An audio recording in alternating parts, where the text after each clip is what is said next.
हमारे समाज में लड़कियों को हमेशा से कमजोर और निरीह माना जाता रहा है। इसके बावजूद कि इतिहास में ना जाने कितनी ऐसी महिलाओं के नाम दर्ज है जिन्होंने अपने पराक्रम से बड़ी से बड़ी बाधाओं पर विजय प्राप्त की है। चाहे वो लक्ष्मीबाई हो या सावित्रीबाई फुले या रानी दुर्गावती हो या इंदिरा गांधी, हमारा इतिहास ऐसी महिलाओं से भरा पड़ा है जो आज भी लोगों की प्रेरणा का स्रोत बने हुए हैं। चाहे कोई भी क्षेत्र हो, महिलाओं ने हमेशा यह साबित किया है कि वे किसी भी मामले में पुरुष से कम नहीं है। और जहां तक यूपीएससी की बात है तो इस फील्ड में तो इस साल के रिजल्ट में जो काम लड़कियों ने किया है वो तो लाजवाब है। संघ लोक सेवा आयोग ने सिविल सेवा परीक्षा 2022 का फाइनल रिजल्ट जारी कर दिया। इस साल की टॉपर इस्ता किशोर बनी है। दूसरी रैंक बिहार के बक्सर की बेटी गरिमा लोहिया ने हासिल किया है। उमा भारती इनको तीसरा और स्मृति मिश्रा को चौथा स्थान प्राप्त हुई है। यानी कि टॉप 4 पोजीशन पे लड़कियों ने बाजी मारी है। और इतना ही नहीं, टॉप 20 में लड़कियों की संख्या 12 है। जी हाँ, यानी 12 यानी 60%। इस साल जो बेटियां भारतीय सिविल सेवा परीक्षा में सफल हुई हैं वो देश के विकास की राह तय करेंगी, उसे दिशा देंगी, विकास को सफलता की राह पर ले जाएंगी। ऐसा होना देश की आधी आबादी को दिशा देना है और उनको अपने महत्व को समझने और खुद पर गर्व करना सीखने के लिए प्रेरित करने की वाली बात है। मीडिया में छपी रिपोर्ट के मुताबिक 2018 में जहां 24% लड़कियां थी, वहीं 2022 उनका प्रतिशत बढ़कर 34% हो चुकी है। सबसे रोचक बात यह है कि इस बढ़ोतरी में एक निरंतरता है। जैसे 2019 में 24%, 2020 में 29%, 2021 में 26% रहा है।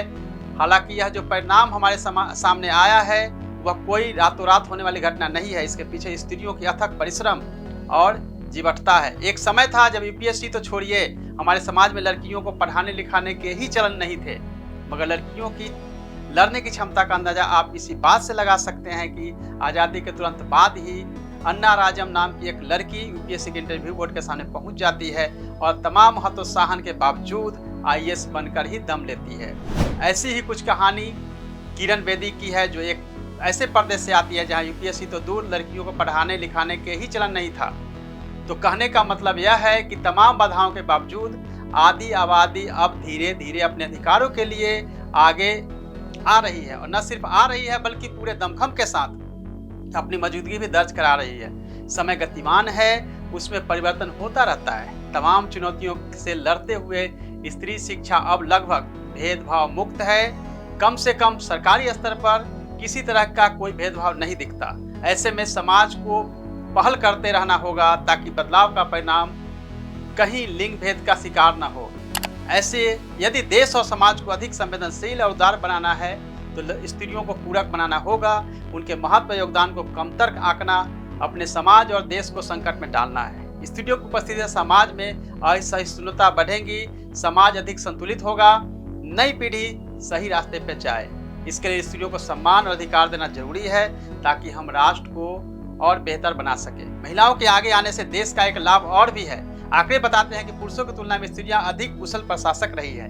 समस्याओं का सामना करना हो या फिर किसी तरह के तनाव को दूर करना हो तो जिम्मेदारी के पद पर स्त्रियों का योगदान पुरुषों से अधिक संतुलित रहा है। महिलाओं की भागीदारी 34% आगे बढ़ते रहे।